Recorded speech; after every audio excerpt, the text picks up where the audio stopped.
Tá?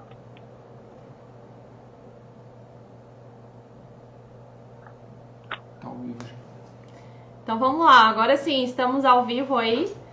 Calma aí, vai devagar que eu tô... Estamos transmitindo pelo meu Facebook, mandei o link da transmissão.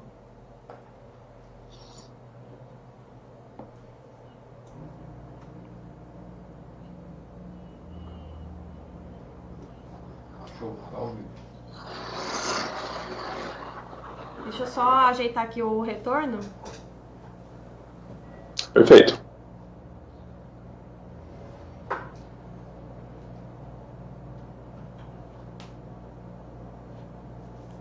Eu tô ouvindo o meu som de volta aqui no meu ponto. Como que eu faço pra não me ouvir?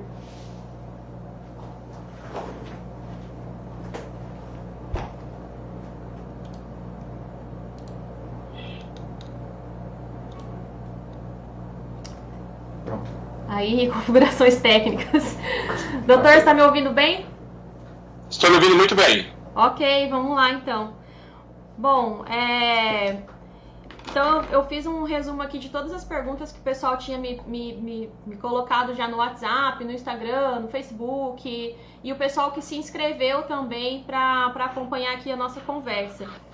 Bom, eu sou a primeira que sou privilegiada em relação a isso, né? Porque quando eu te procurei, também é uma dificuldade minha de entender sobre o direito aplicado no marketing digital.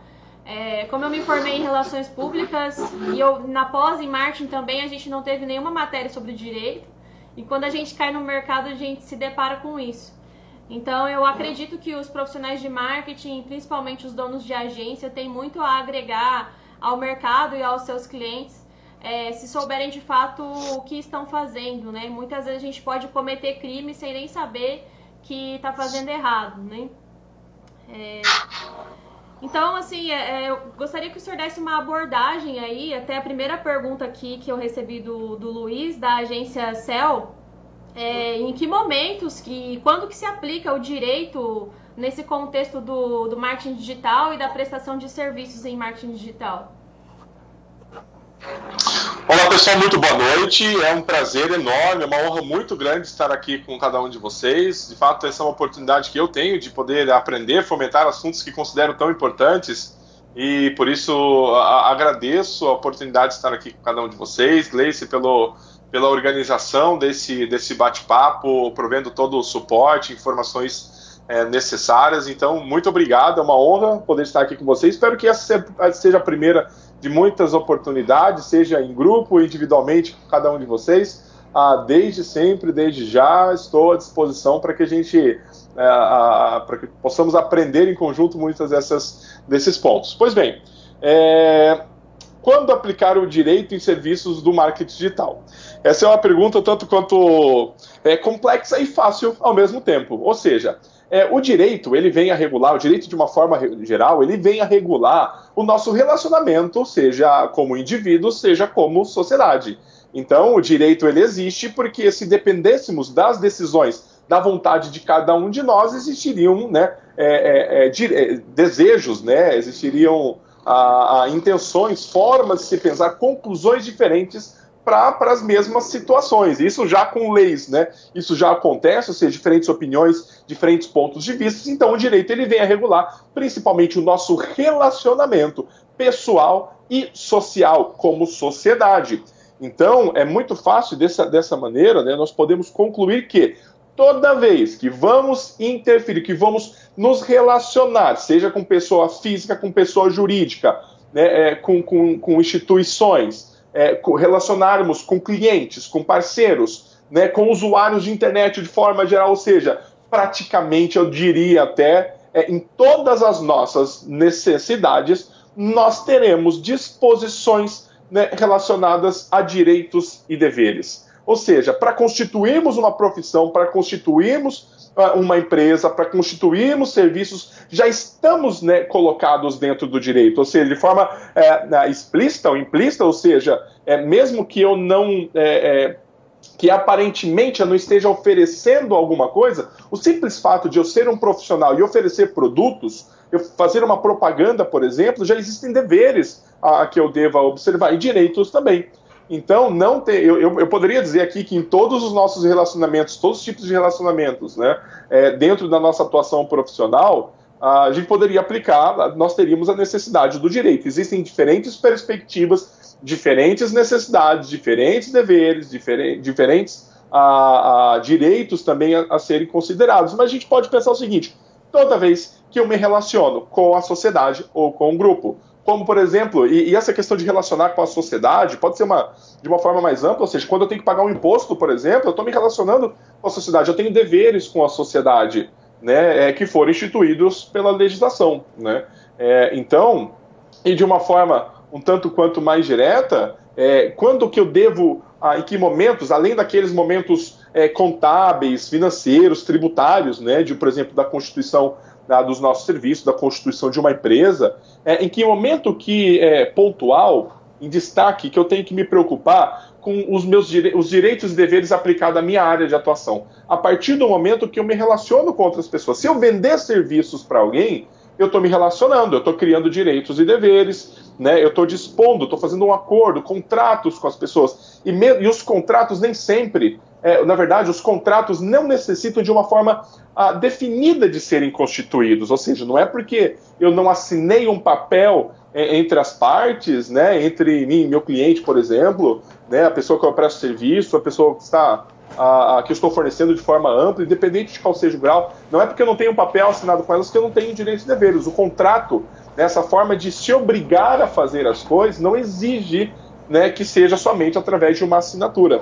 Então, Luiz, toda vez que eu me relacionar de alguma forma, com indivíduos ou com a sociedade, eu tenho que desenvolver direitos. E dentro do marketing digital, principalmente, ou seja, especificamente para o marketing digital, a partir do momento que eu disponho de obrigações, se eu vou vender o meu produto, os meus serviços para alguém, tanto na forma, quando eu vou contratar de alguém também, eu preciso entender quais são os meus direitos e deveres, quando eu ofereço informações, e olha só, relação de consumo não existe somente quando há uma contratação, quando há pagamento.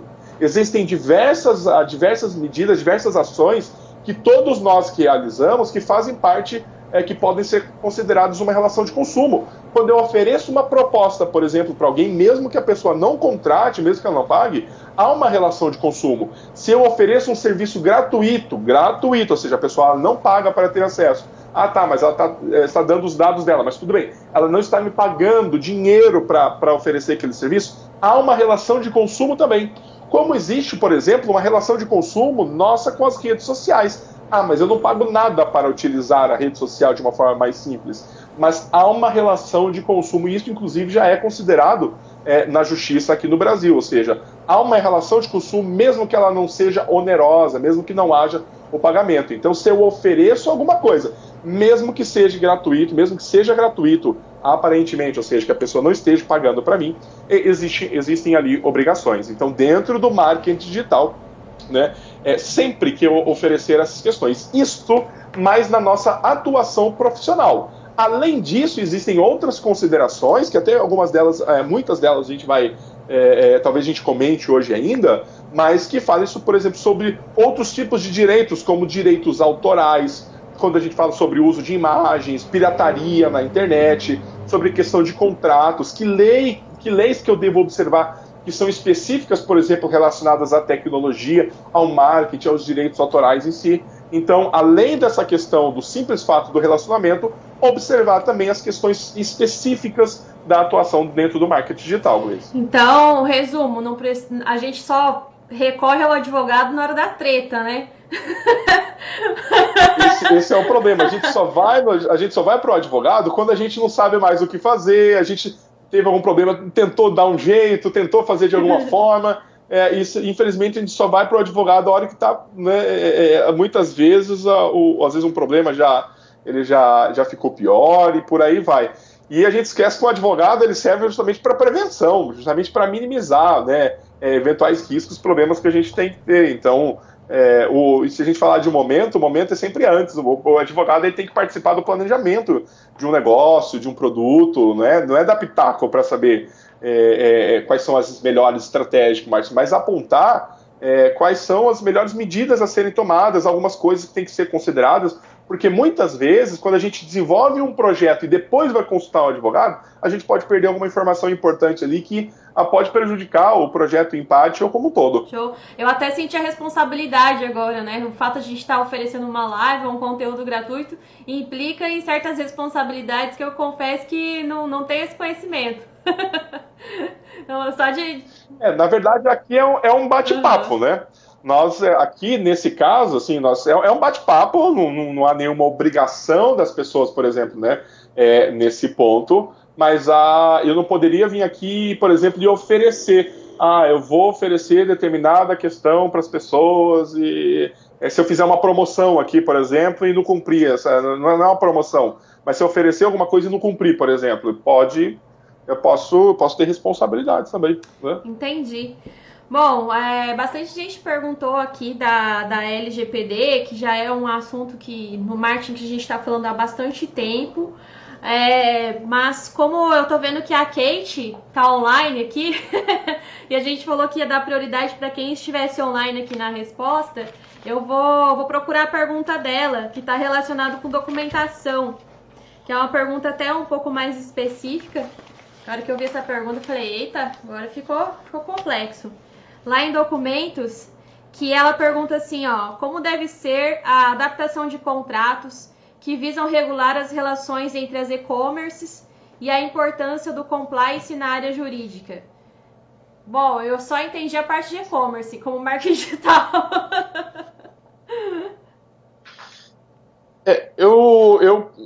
O que eu imagino que talvez se tiver, eu vou procurar, né, responder da melhor forma essa questão da forma como entendi ali, mas vamos lá, né? Se tiver alguma outra informação específica sobre esse ponto, sobre essa pergunta, por favor, me avise para a gente bater um papo. Ou seja, quando a gente fala de questão que assim, nós falamos de e-commerce e compliance, são várias questões que precisariam ser consideradas, né? Várias questões que precisam ser consideradas. No planejamento de um processo de vendas, um processo de marketing, um processo comercial de um projeto, todos eles possuem impacto jurídico. Por isso, um advogado, né, ele pode participar em todas as etapas. O compliance, a definição de compliance é justamente definir regras, né, definir, cumprir, estipular, planejar regras de conformidade com procedimentos, né? Tanto são procedimentos internos quanto procedimentos externos jurídicos, por exemplo. O compliance dentro de uma empresa ou dentro do projeto, ele pode definir quais são as medidas que devem ser tomadas caso aconteçam alguns eventos, por exemplo, né? Dentro de uma questão de e-commerce, por exemplo, quando houver, né, um chargeback, por exemplo, que medidas que eu vou tomar internamente para verificar chargeback, para tentar reverter, para produzir informações, quem serão as pessoas responsáveis, ou seja, eu posso, num projeto, e não são projetos amplos, somente os projetos grandes, em qualquer grau de projeto, qualquer nível, eu posso definir quais são as regras que vão ser aplicadas nesse processo do e-commerce. Então, esse se tratarmos de questão de compliance dentro do e-commerce, essa seria a minha previsão.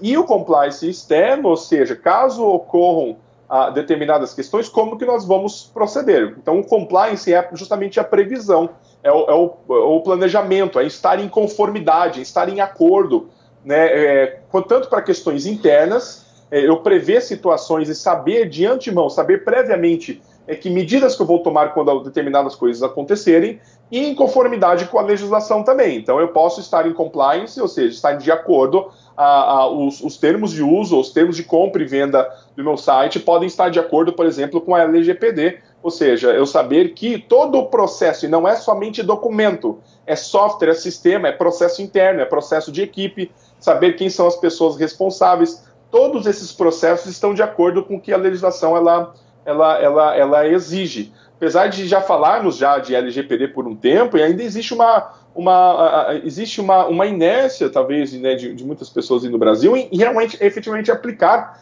a legislação. A gente pode achar que talvez é uma legislação que não vai ser aplicada ou que não vai ser regulada, mas os próprios usuários têm mais conhecimento sobre a proteção de dados. Então é um risco muito grande, né, para quem faz o tratamento de dados, para a empresa, para o profissional, fazer as coisas hoje de qualquer maneira. Nesse sentido, por isso que eu diria, o processo de questão do e-commerce, ele tem que ser tratado não somente na produção dos documentos, né? Muitas vezes a gente pensa na questão jurídica, eu preciso de um advogado para produzir os termos de uso do meu site, para produzir, né, os termos de compra e venda, política de privacidade. Não é só isso. Eu preciso entender o que está acontecendo, tanto para questões de segurança também, para prever que determinada segurança, tanto técnica quanto jurídica, né, prever determinadas situações e evitar que elas aconteçam e minimizar os impactos se eventualmente acontecerem. Então, o processo de compliance no e-commerce, ele não é só a produção simples de documentos, né, não há uma questão padronizada, mas justamente entender qual que é o processo comercial, né, realizado ali, o processo de vendas, o processo de marketing, e dessa maneira, entendendo como funcionam todos os processos, blindar, né, o processo, blindar as medidas, as ações, para evitar que problemas aconteçam. Show! E até pegando esse gancho aí de documentos, que você falou do termo de usuário, né? O Diego Bicudo, da agência Ecomp, ele perguntou assim: como fazer um EULA para produtos de receita recorrente? E aqui eu até queria complementar não só o EULA para produtos, mas todos os termos de uso que a gente coloca lá com aquele checkbox bem pequenininho, aceita os termos de uso com as letras minúsculas, né?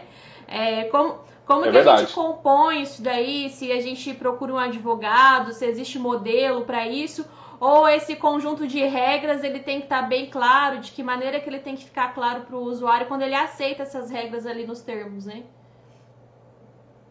Bem, de fato, o primeiro passo que a gente tem que fazer é chamar um advogado, contratar um advogado, bater um papo com ele e ver como que ele pode ajudar nessa situação, né? Nós temos uma cultura, muita gente brinca muitas vezes com isso, né? Todos nós brincamos, né? De baixar modelos na internet, eu vou encontrar o meu concorrente, eu vou verificar quem está fazendo, eu vou fazer uma adaptação e vou colocar lá. Só que esse é um erro muito grande, porque mesmo meu concorrente, mesmo outros projetos que pareçam ser parecidos, né, que aparentemente são parecidos, eles são diferentes, existem procedimentos, processos diferentes e por aí vai. Ou seja, né, eu não posso pensar que um documento ele não é tão importante a ponto de eu pegar um modelinho na internet e querer fazer as alterações e achar que ele serve para mim. A partir do momento que eu faço isso, eu deixo muitas lacunas que são específicas do meu projeto, e existem várias disposições, a legislação, principalmente a LGPD, mas não somente a LGPD, outras leis aqui no Brasil, estão cada vez mais especializadas e exigem alguns procedimentos, né? E é interessante, se a gente pegar os termos de uso, por exemplo, de alguns sites famosos, algumas redes sociais, a gente copiar e colar no Google, a gente vai encontrar milhares de outros sites que simplesmente copiaram e fizeram, né, e acharam que aquilo serviria para os sites deles também. Então, assim, não funciona dessa maneira. Independente de qual seja o contrato, né, não existe existem alguns procedimentos, existem algumas previsões que você tem que colocar no documento, mas não existe um modelo que sirva para qualquer para qualquer negócio, para qualquer empresa, para qualquer profissional. Existem algumas disposições que são comuns em todos os contratos. Talvez se a gente já teve a oportunidade de ler contratos, você vai ler lá escrito que esse contrato, as partes elegem o foro da cidade tal, estado tal, para dirimir quaisquer dúvidas, né, para qualquer tipo de discussão. Porque acontece o seguinte: a partir do momento que eu não coloco as informações, elas ficam abertas, ou seja, elas ficam indefinidas, e isso pode me prejudicar de muitas maneiras. Então eu tento ali no contrato prever determinadas situações e ter um entendimento de que as duas partes sabem o que estão acontecendo. Eu tenho uma frase que diz o seguinte: o que não é explicado é cobrado.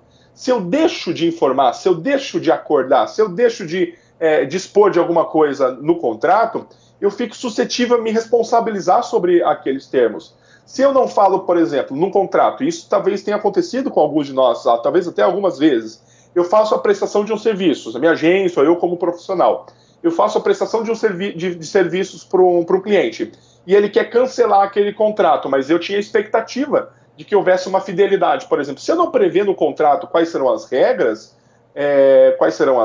e de forma definida, eu posso me prejudicar. E se eu escrever de uma forma errada, eu posso me prejudicar também. Essas se eu escrevo de uma forma errada, ou se eu coloco algo de forma muito abusiva, eu não digo colocar de juridiquês, né? Em alguns casos, eu desenvolvo, inclusive, uma linguagem muito mais acessível. Eu não preciso ser extremamente técnico, né? Eu tenho que ser compreensível em documentos. Mas se eu coloco ali pontos, ou deixo de colocar, eu vou me responsabilizar.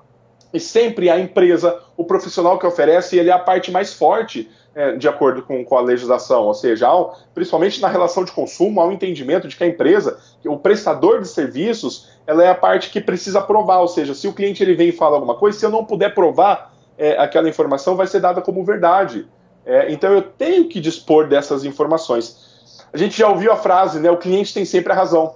Eu, como advogado, lido com diversas situações e muitas vezes eu via que, de fato, o cliente não tinha razão, muitas vezes agiam de má fé, e, pessoalmente, ficava até indignado. Mas, em dado momento, eu comecei a entender da seguinte maneira. Será que, né, não foi deixado, não foi esquecido de colocar alguma coisa num contrato, por exemplo, num acordo, que poderia ter evitado que isso acontecesse?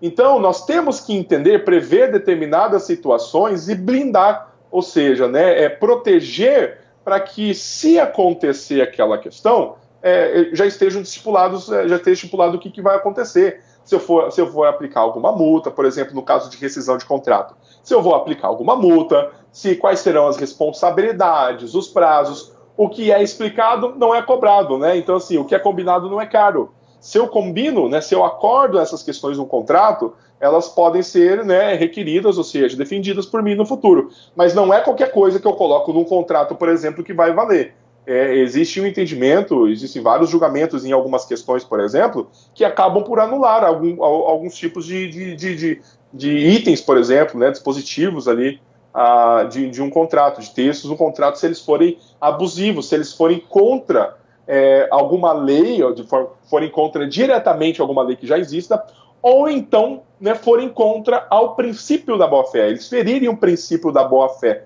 Né? Numa relação de consumo, existe sempre uma expectativa. Eu tenho que vender, o cliente tem que comprar a mesma coisa, e é isso que é tratado na relação de consumo. Se eu não explico, né, diretamente o que eu estou vendendo, se ele tem uma expectativa diferente, se eu deixo aberta, por exemplo, aberto para que ele crie uma expectativa diferente, isso pode me prejudicar e eu serei responsabilizado. Quando a gente faz um contrato de prestação de serviço, um termo de uso, né, ou seja, qualquer que seja o documento, se eu não prevejo essas questões, eu vou ficar responsável por elas, né? Então, independente de qual seja o contrato a ser desenvolvido, eu preciso de um acompanhamento personalizado de um profissional, e eu tenho que perder esse estigma, né, de que assim, vai ser um gasto a mais, vai ser uma proteção, uma blindagem para o negócio. Isso você tem que utilizar de forma que agregue valor ao seu projeto. Um contrato bem desenvolvido, um contrato, né, onde o profissional, o advogado, ele entenda qual é o seu público, né,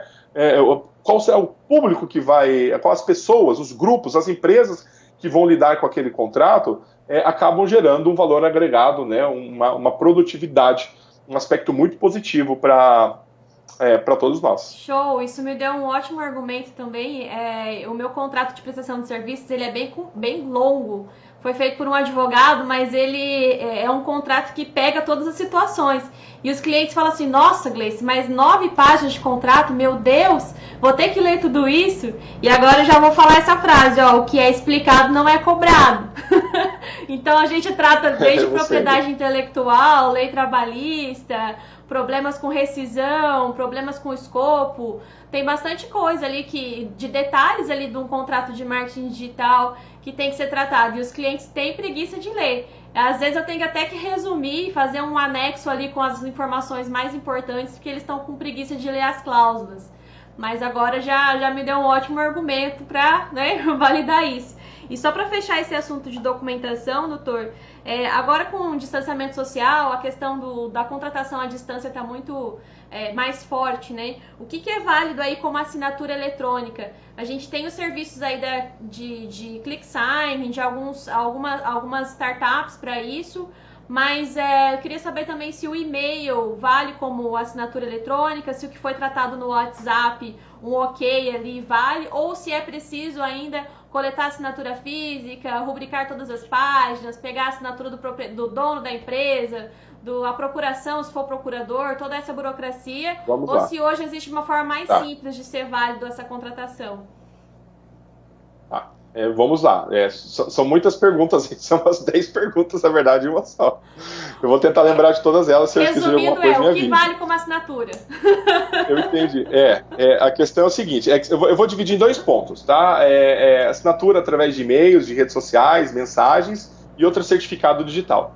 A questão do certificado digital é o seguinte, certificado digital e assinatura eletrônica, assinatura digital, independente de qual seja o termo, vou explicar os dois. Certificado digital, o certificado digital que é aceito é aquela pessoa que possui um dispositivo autenticado, né, por um órgão que tenha fé pública, um órgão que tenha fé, ou seja, ele pode ter um token, né, através de um USB, de um cartão, uma assinatura, um certificado digital através de um arquivo, e ele assina aquele documento, e aquele documento ele tem, então, a sua identificação eletrônica que vai confirmar que a pessoa que tinha em poder aquele certificado, ela assinou aquele documento. Lembrando que esse certificado ele tem fé pública porque ele foi produzido, ele foi registrado numa instituição, numa empresa, que também tem autorização para fazer isso, e essa empresa, em tese, né, essa empresa, ela certificou, ela conferiu quais eram os seus documentos. Então, uma certificadora, ela tem essa fé para dizer que a partir do momento que você tem aquele arquivo, aquele certificado digital, você é aquela pessoa. Se você der esse certificado digital para outra pessoa, quem é o responsável pelo certificado digital, quem é o dono do certificado digital é o responsável para todos os efeitos, né? Para mesmo que a outra pessoa cometa alguma coisa errada. Então, esse é um ponto. O que é autorizado, o que é prática, é o certificado digital gerado por uma instituição, né? Por uma entidade certificadora autorizada pública, né? Autorizada de forma pública aqui no Brasil.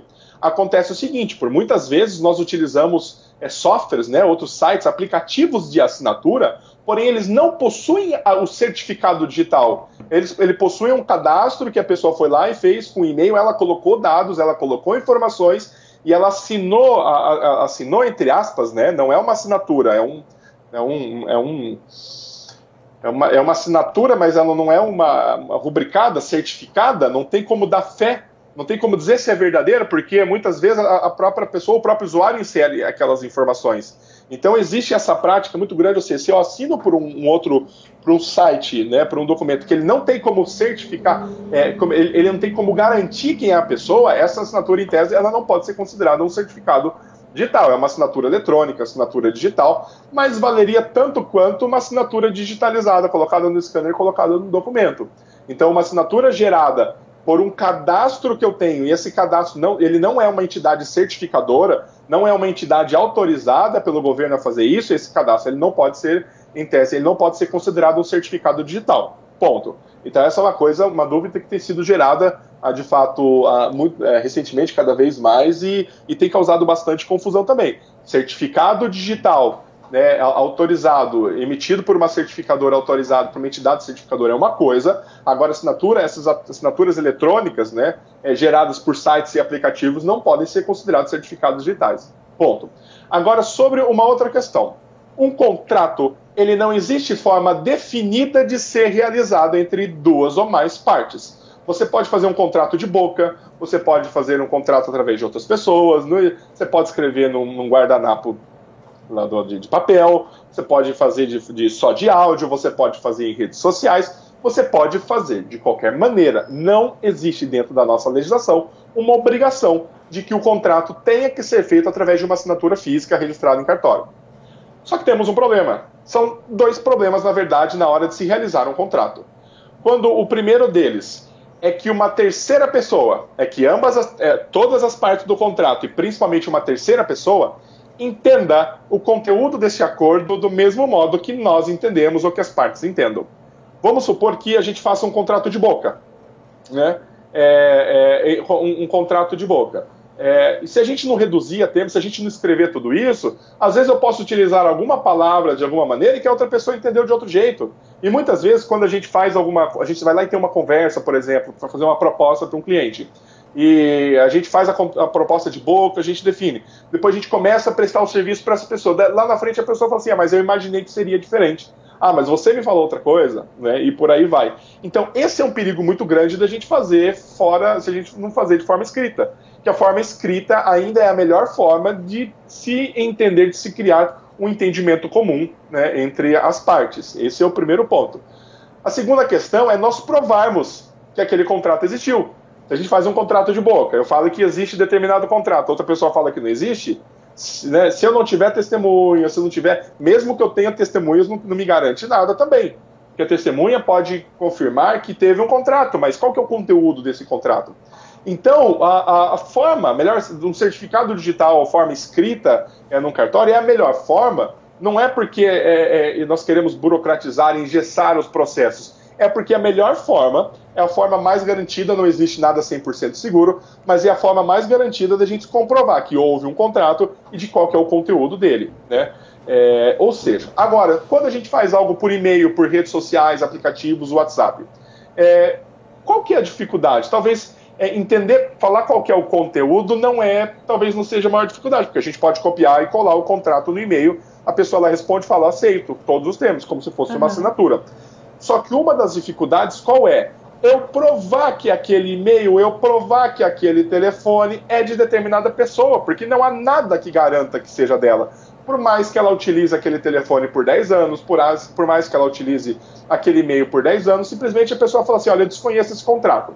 Daí nós temos que provar que foi aquela pessoa que fez. Daí eu vou ter que fazer o quê? Quebrar o sigilo da linha telefônica, quebrar o sigilo do e-mail. Então esse é um processo muito dispendioso, não só financeiramente, mas ele vai me estressar, ele vai me causar ali um desgaste muito grande, que não compensa eu deixar de tomar algumas medidas ali no contrato para correr esse risco.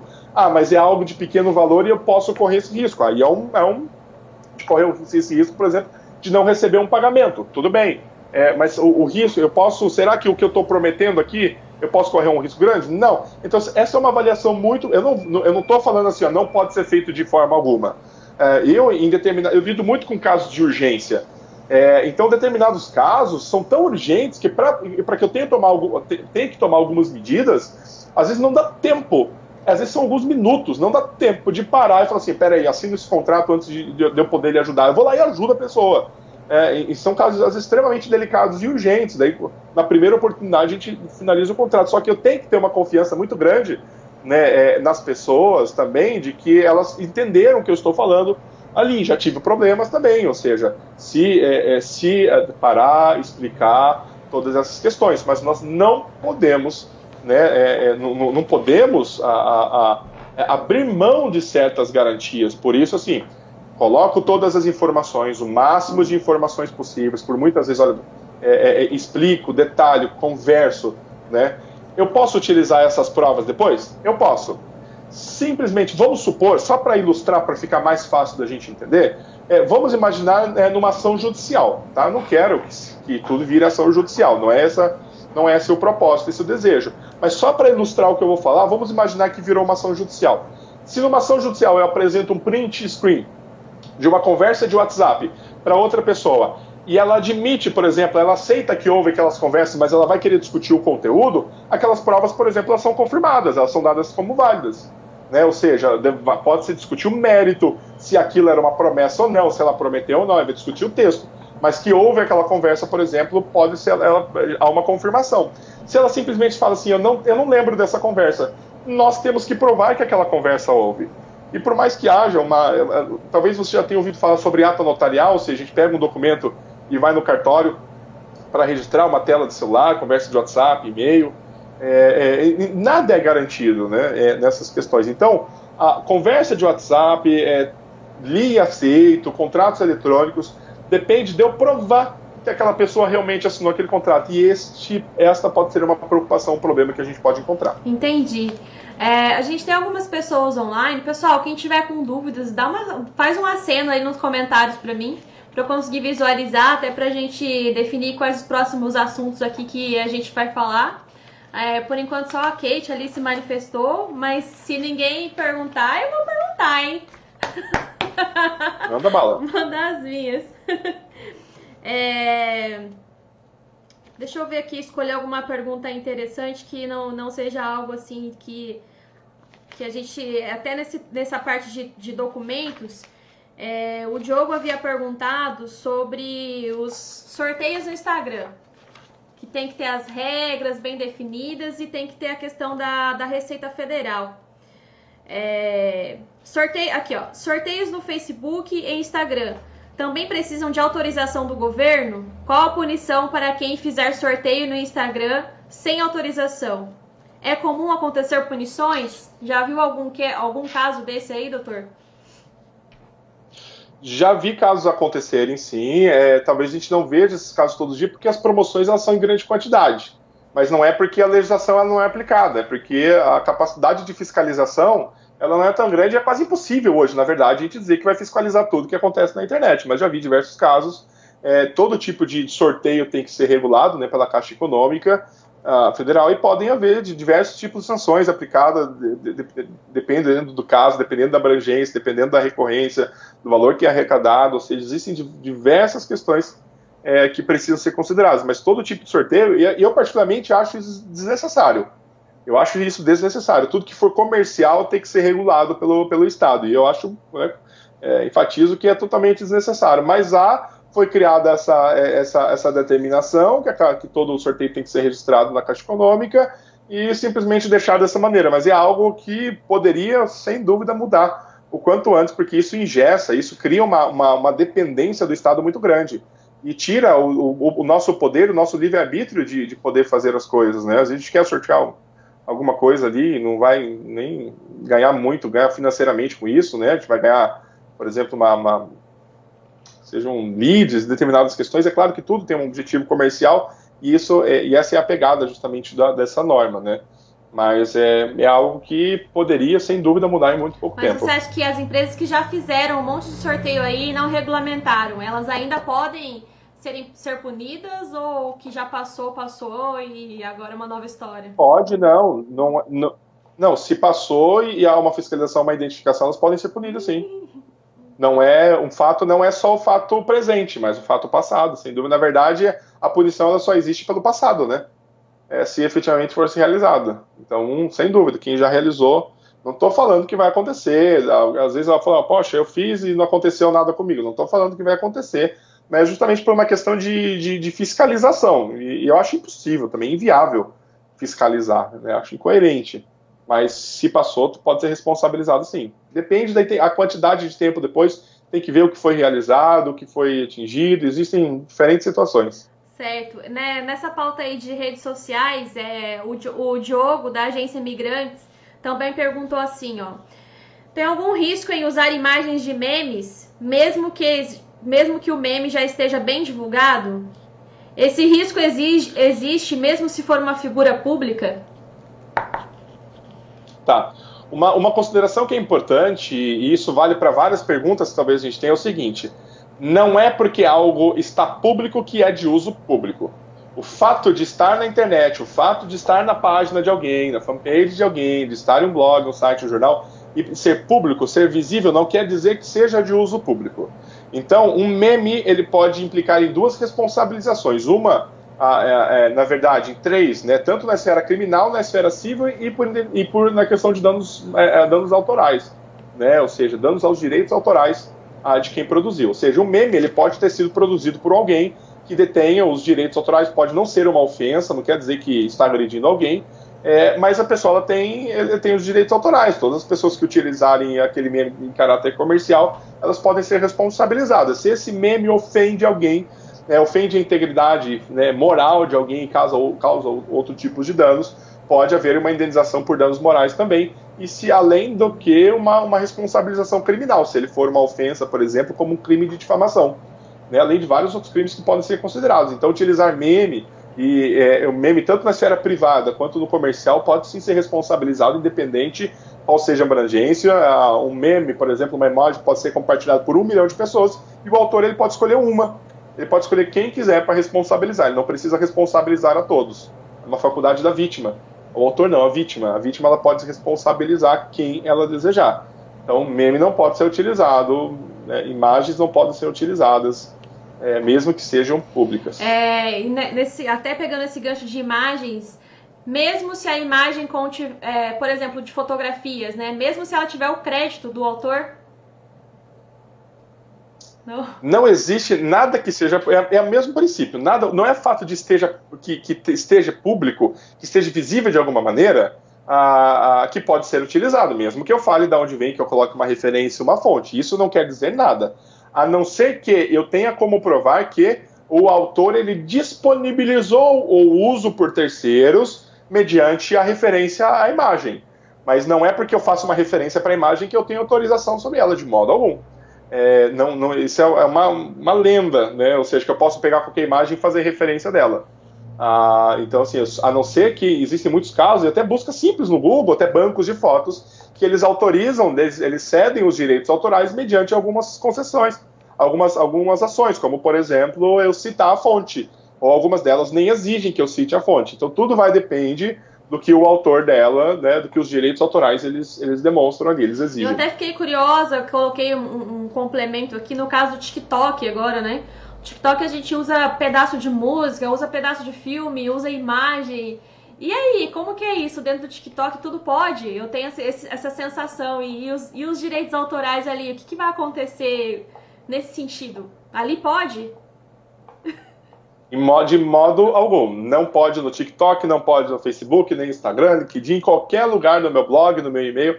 Eu não tenho direitos autorais, eu não tenho uma permissão nem por partes, nem por segundos ou nem por trechos para utilizar músicas, vídeos, imagens em qualquer situação.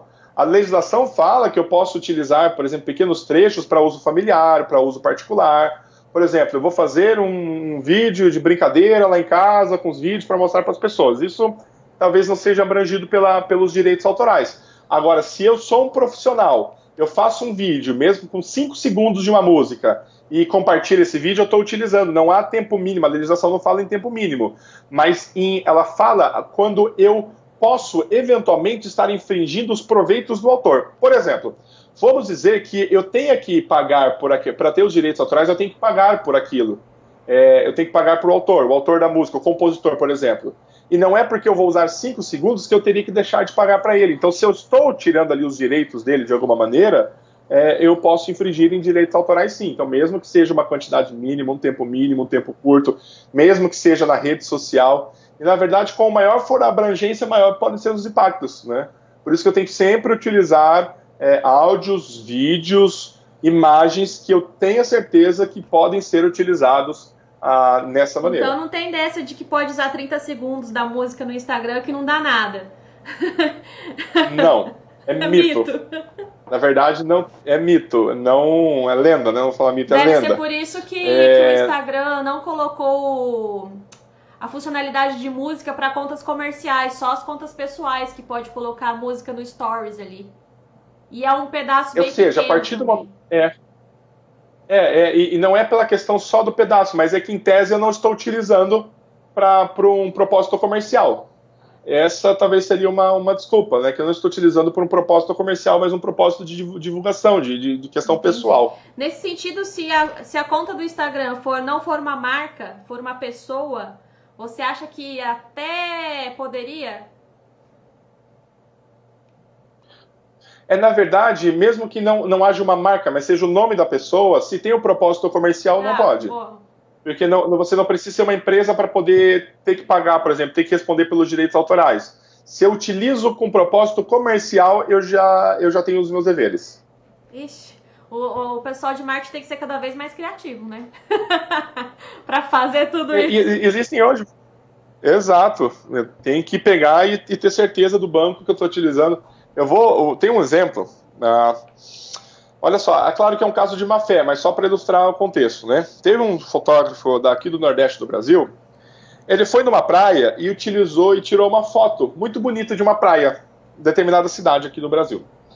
E publicou essa foto em vários blogs, em vários sites e redes sociais, intencionalmente, para quê? Para que as pessoas utilizassem aquela foto. E principalmente agências de turismo, né, viam aquelas fotos muito bonitas, que era um lugar turístico uma referência muito forte aqui no Brasil, e utilizaram essas imagens. 3 anos depois, ele entrou com mais de 250 ações judiciais pedindo direitos autorais sobre ela. Ele fez isso intencionalmente, né? Mas a pessoa ela via aquela foto lá, via em vários lugares e achava que não tinha direitos autorais, mas ele não tinha né, não tinha nenhuma referência, muitas pessoas faziam referência, não sabiam de onde que eram, faziam referência a um link, mas enfim. Não estou falando que as fotos elas são compartilhadas com esse propósito, mas quero dizer o seguinte, o fato da gente utilizar qualquer tipo de propósito comercial nos demanda deveres e responsabilidades. Resumo, façam as fotos ou comprem as fotos. Façam compras ou utilizem de bancos de fotos, de imagens e áudios gratuitos. Bom, acho que aqui na pauta de redes sociais, e entrando também um pouco em direitos autorais, repost no Instagram. Repost no Instagram e o uso de conteúdos do usuário. O que pode, como que o usuário autoriza isso? A gente pode repostar porque está público ou não? Ele tem que autorizar de alguma forma? Valem as mesmas respostas, Leis. Assim, o fato de estar público não me dá o direito de utilizar. O fato de eu criar uma referência, de eu dizer de qual conta vem, também não me dá o direito de utilizar. Aí mesmo que eu seja pessoa física, mesmo que eu não utilize necessariamente de forma comercial. Se para repostar, e principalmente com propósito comercial, eu tenho que ter autorização do autor. A repostagem dentro da rede social, ela me responsabiliza também. Mesmo eu compartilhar, responsabiliza no questão de direitos autorais. E se houver, por exemplo, se aquela postagem houver uma infração a terceiros, esses terceiros podem vir até a mim também me responsabilizar. Não é porque eu fiz a publicação original, mas se eu repostei ela, eu posso ser responsabilizado também pelo que outras pessoas fizeram. Então, o fato de estar público não me permite utilizar, eu tenho que ter a autorização, nem que seja lá um comentário na rede social, olha, posso repostar, posso compartilhar, nem que seja desse jeito, mas eu tenho que ter algum tipo de autorização dessa pessoa. Certo, e falando de autorização de conteúdo, como que a gente procede no caso da pirataria de conteúdo? Quando o nosso conteúdo é plagiado, quando a arte é plagiada, o pessoal das agências aí, artigo copiado, arte de coisa copiada... Como que a gente procede em relação a isso? A minha marca tem que estar registrada? Como que eu trato essas questões? Para eu ter direitos autorais, eu não preciso necessariamente ter marca registrada. Os direitos autorais, eles independem do registro da marca. O fato, por exemplo, eu posso ter produzido um nome, uma logo, uma logomarca, ou seja, para eu ir atrás de direitos autorais sobre ela, eu não preciso ter ela registrada. Sobre a questão de registro é um outro ponto. Mas para eu ter direitos autorais, por exemplo, sobre uma imagem, sobre uma música, sobre um vídeo, eu não preciso que esteja registrado em algum momento. Basta provar que eu sou o autor desse conteúdo. Esse é o principal ponto, provar que eu sou o autor desse conteúdo. A partir desse momento eu tenho os direitos autorais. Se eu tenho algum problema, se eu tenho plágio, por exemplo, textos que foram copiados, imagens, vídeos, cursos, qualquer tipo de cópia da minha produção autoral, existem diversas medidas que eu posso tomar, tanto extrajudiciais quanto judiciais. Extrajudiciais depende muito do caso, para a retirada desse conteúdo. Eu lido com diversos procedimentos, assessorias, para os nossos clientes para remoção de conteúdo pirata na internet. Esse é um dos pontos em que nós auxiliamos muito nossos clientes, nossos parceiros, e existem também os procedimentos extrajudiciais, muitas vezes para a remoção desse conteúdo, ou seja, uma ordem judicial para que esse conteúdo seja removido, ou pelo próprio autor, se ele discutir essa remoção, até mesmo para quem esteja hospedando esse conteúdo. Esse é um dos pontos, e também a responsabilização por danos materiais e danos morais. Danos materiais são aqueles valores, é o dinheiro que eu deixei de ganhar, por exemplo, que é pelo fato daquela pessoa ter compartilhado, ou ela deveria ter me pago, por exemplo, direitos autorais sobre aquilo e não me pagou. Então são os direitos materiais, o que é mais objetivo, que ela deveria ter me pagado, ou o dinheiro que eu deixei de ganhar, ou eu deveria vender 100 cursos e vendi 50 porque ela pirateou e vendeu 50 no meu lugar. Então esses são os direitos materiais. E os danos morais, a proteção à identidade moral, do meu produto, no caso, da minha imagem, do meu conteúdo, é que a minha marca ela pode ter sido prejudicada, a minha empresa, a minha atuação como profissional pode ter sido prejudicada porque outra pessoa utilizou de forma indevida. Ela utilizou, vendeu por valores diferentes, ela utilizou sem o meu conhecimento, sem o meu suporte, enfim. São além do próprio crime, né, contra a propriedade intelectual, contra os direitos autorais. Então, tanto na esfera criminal quanto na esfera civil. Então, eu devo proceder com medidas para remoção desse conteúdo, eu devo produzir as provas que indicam ali para que eu consiga localizar a pessoa. Se eu não conseguir localizar a pessoa, em determinados casos, uma ação de quebra de sigilo ela é importante, e a partir do momento que identificada essa pessoa, a remoção do conteúdo e também a responsabilização, como a gente comentou, por danos materiais e danos morais. Isso é válido também para as fake news? Foi a pergunta da Jane, do Consórcio União. BR Consórcio, desculpa. Em que sentido? Válido em que sentido para fake news? No sentido de, foi divulgada fake news sobre a minha marca. Como proceder? Tá. Perfeito. Isso não é necessariamente pirataria, né? É questão de direitos autorais. Aí a gente pode aplicar o mesmo conceito de danos materiais ou danos morais, muito mais os danos morais.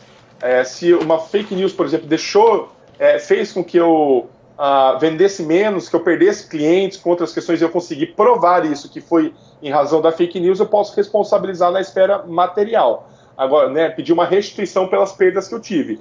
Agora, na esfera moral, ou seja, na eventual indenização por dano moral, a partir do momento que prejudica a minha imagem, pessoas acabam acreditando nessas informações, passam uma ideia diferente sobre a minha reputação, tudo isso, sem dúvida, merece, né, ele carece de uma responsabilização, uma indenização por danos morais. Show.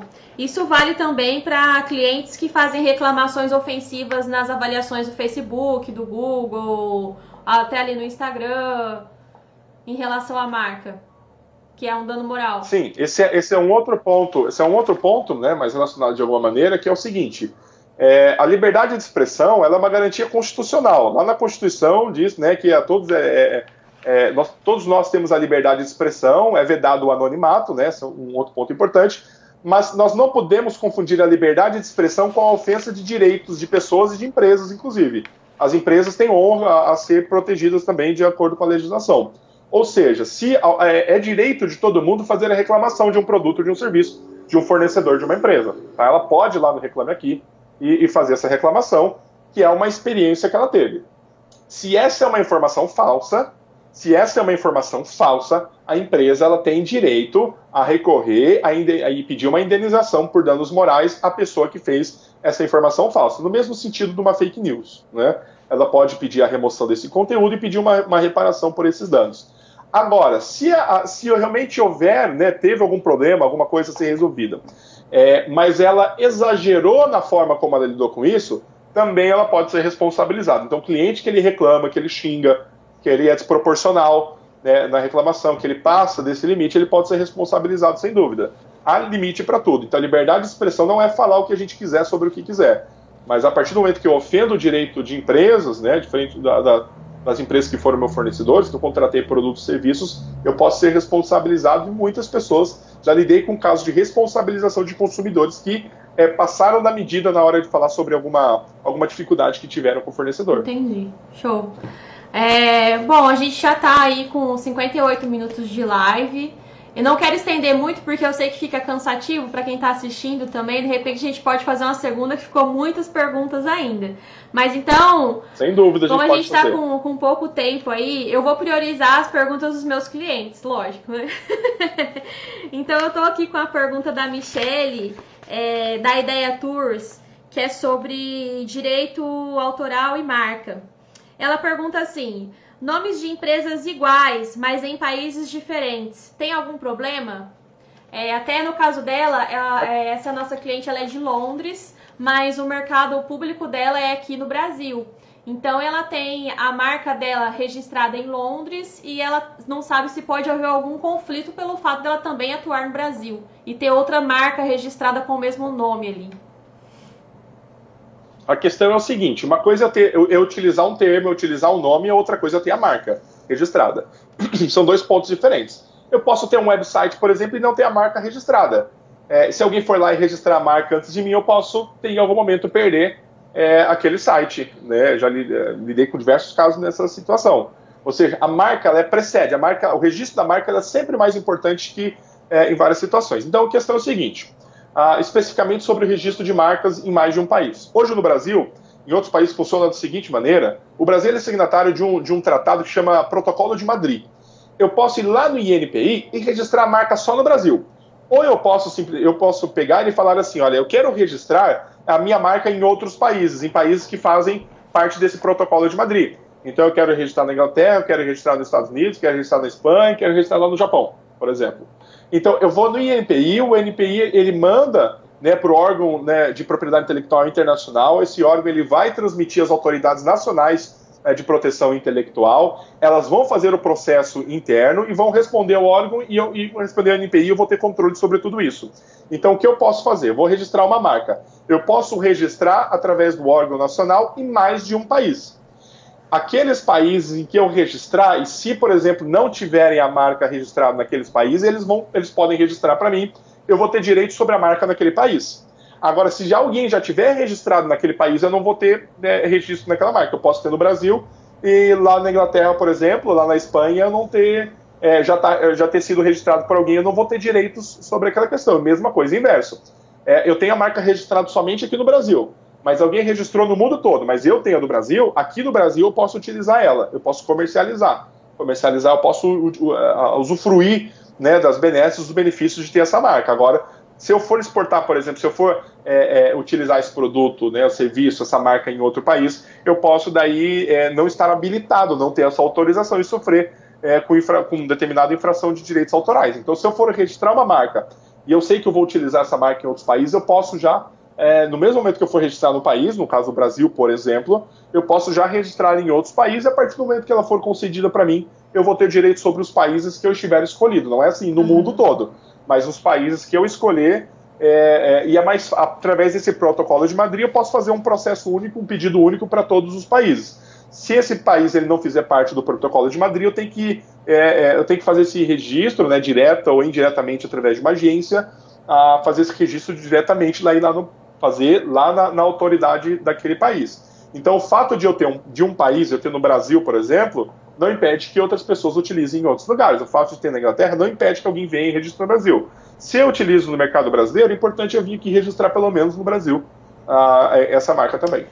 Show de bola! E falando em marca, essa é uma dúvida minha também, uma situação que aconteceu comigo, mas que eu vejo acontecer muito no mercado.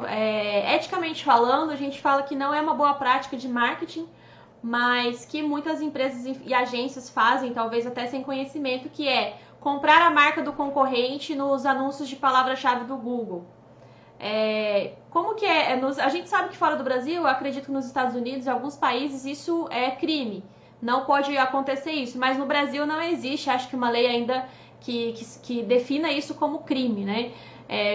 Como que é, doutor? Isso pode, não pode? O que isso impacta? É dano moral? É dano à propriedade intelectual? Como é que é isso aí? Na verdade, assim, existe um crime, sim, que a gente considera nesses casos. Então, existe um crime nessa prática, sim, que é o crime de concorrência desleal. Quando você induz terceiros, no caso o consumidor, a acreditar que você se trata de uma outra empresa, ou que você induz ele, você chama ele para o teu negócio, você chama ele para a tua propaganda através de uma indução, através de uma atividade passiva. Ou seja, ele não pesquisou o nome da empresa, mas ele acabou encontrando, mas ele acabou sendo indicado, porque ele digitou, porque aquela palavra estava cadastrado nos anúncios patrocinados. Então existe um crime, sim, que é o crime de concorrência desleal. Então, assim, existe a questão principal disso é provar. Eu preciso provar que aquela pessoa colocou aquele termo, não de forma orgânica, não o termo geral, mas o nome da empresa, no caso de fazer essa pesquisa. E já lidei isso de diversas maneiras, até mesmo meu nome.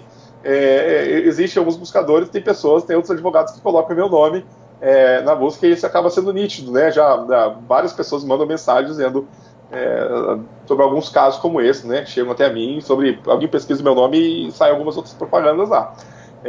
Mas elas podem colocar no meu nome, podem colocar como advogado. Se colocarem como advogado de direito digital, advogado marketing digital, talvez, né, apareçam outras, por exemplo, agências de outros tipos, né, de serviços que são relacionados, de alguma forma a pessoa pode encontrar. né? Mas agora, quando colocam, né, o nome do marketing blindado, isso é um crime de concorrência desleal. Conseguidas as provas, a pessoa ela pode ser responsabilizada na esfera criminal pelo crime em si, por danos materiais, como a gente comentou, por prejuízos que nós podemos ter, e por danos morais, ou seja, pelo fato de ter agredido a nossa marca, a nossa honra. Então, existe o crime, sim, crime de concorrência desleal, além de outros crimes que podem ser relacionados nesses casos. E aí, nesse crime, quem responde?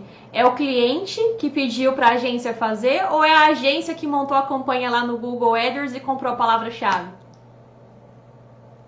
Inicialmente, vai ser a pessoa que tiver registrado o nome do cadastro que tiver feito isso. Se o cadastro estiver, por exemplo, lá no AdWords, tiver o nome da agência, vai ser a agência. Se for do cliente, vai ser do cliente. Se a agência cadastrou isso para o cliente ele pode ser responsabilizado. Se ele não souber, ele pode depois responsabilizar a agência. No fim, é quem fizer isso. Se o cliente não sabe, ele pode depois jogar a responsabilidade para a agência. Mas se a agência fez diretamente, ela vai ser responsabilizada, e também o cliente. É por isso que quando alguém contrata, por isso que nós temos que ter contratos bem desenvolvidos, para que o cliente não jogue responsabilidade para nós de coisas, por exemplo, que ele faça, né? De má fé ou de forma indevida, ou ele queira falar que não sabia o que estava fazendo. Por isso, para todas as partes, tanto para os clientes, para os profissionais, para agências, um contrato bem desenvolvido é importante. Mas há a possibilidade, dependendo do caso, de responsabilizar o cliente também. Ele vai ter que ser responsável por isso também. Depende do caso.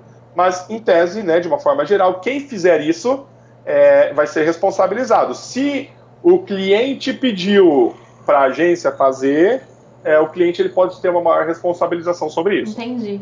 E nesse caso, até como boa prática, a minha sugestão é que o cliente tenha só um perfil de visualizador das contas ali. Porque aí você sabe que você não vai fazer e ele também não pode inserir a palavra-chave lá, né?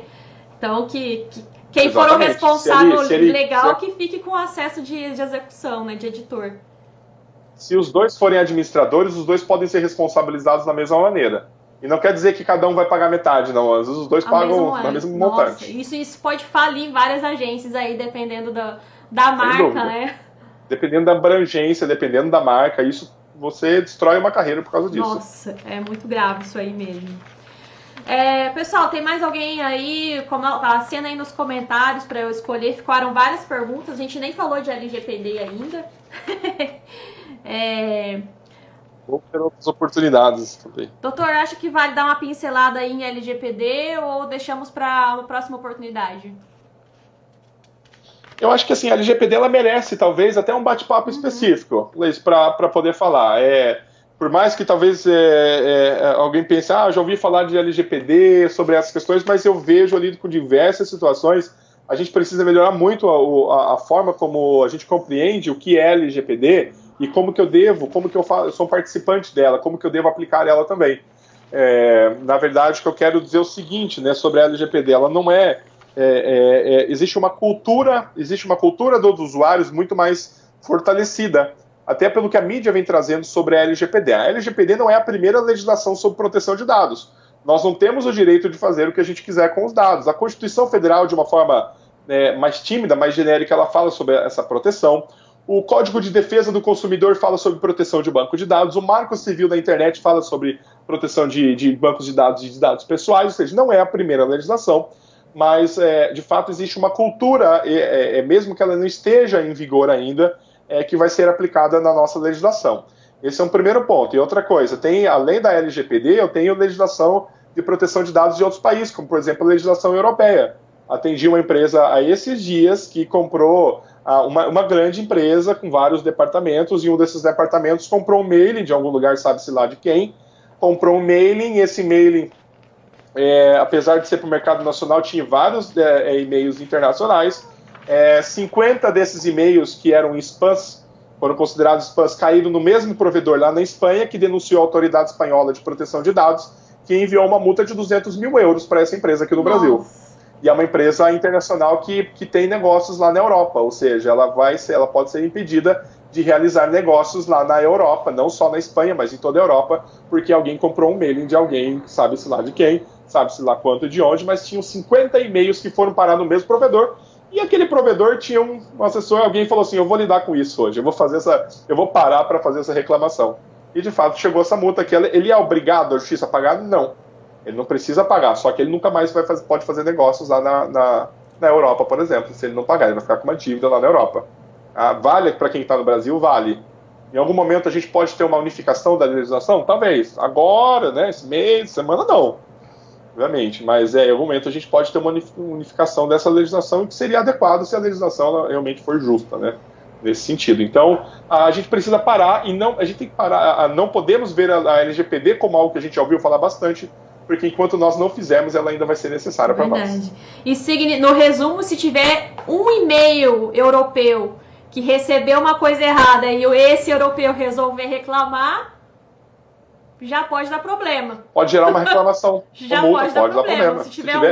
Se eu fizer o tratamento de dados de um cidadão europeu, mesmo que essa pessoa more no Brasil, eu já tenho que responder à legislação europeia. Nossa, e aí... Se eu tiver interesse lá. Eu não sei, eu não tenho conhecimento da legislação europeia a fundo, eu acho que muita gente também não tem.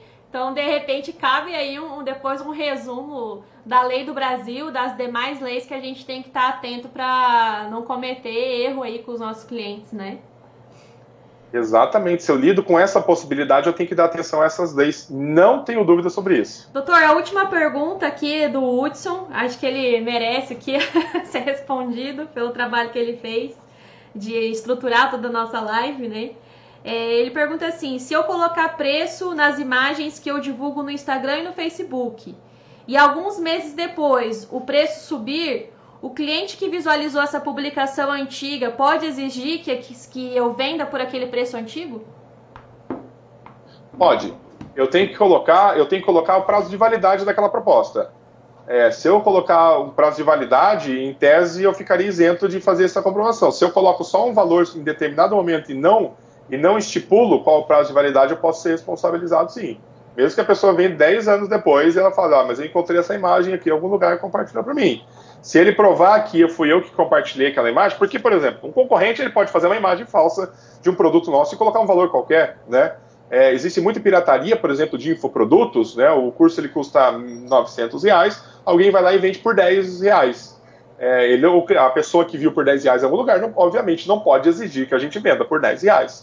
Mas se eu fizer uma promoção por R$10 e não colocar um limite, não colocar as condições, eu posso ser responsabilizado, sim. Eu tenho que tomar muito cuidado, mesmo que seja uma publicação antiga. Vale aquela frase, válido enquanto durar os estoques, ou isso é muito amplo? Tem que ter um prazo definido, por 30 dias, por 7 dias? É muito melhor prazo porque enquanto durar os estoques, porque assim, é claro que dificilmente o consumidor, né, o cliente, ele vai querer exigir essas informações, mas vamos ver pelo lado do consumidor. Ele não tem como saber se a gente realmente tem o estoque daquilo lá. Se a gente tem estoque de 1, de 2, e a gente tem que ter um estoque mínimo.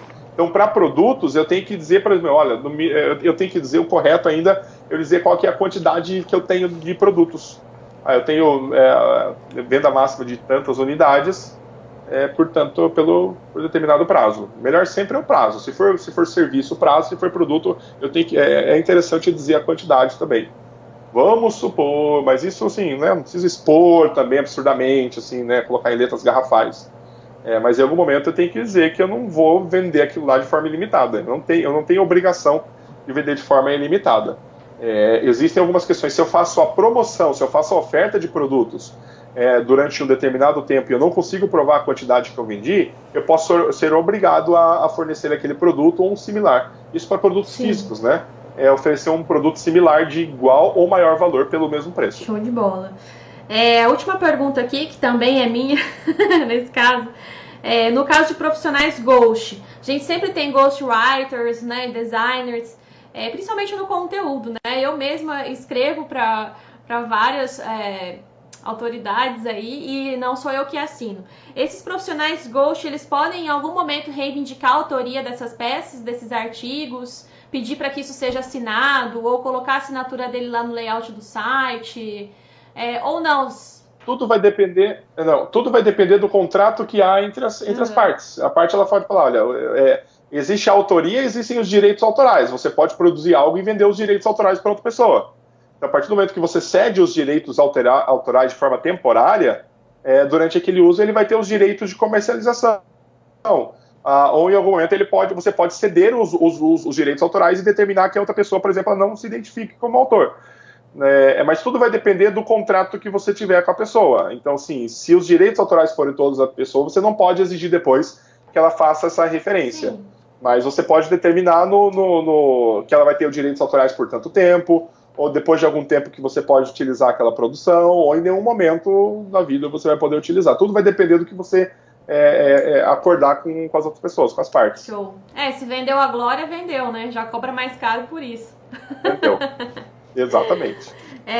Doutor, finalizei aqui as perguntas. Não sei se o senhor acha que tem mais algumas aqui que ficaram. A gente pode selecionar mais algumas se o senhor achar que convém, ou a gente pode finalizar por aqui.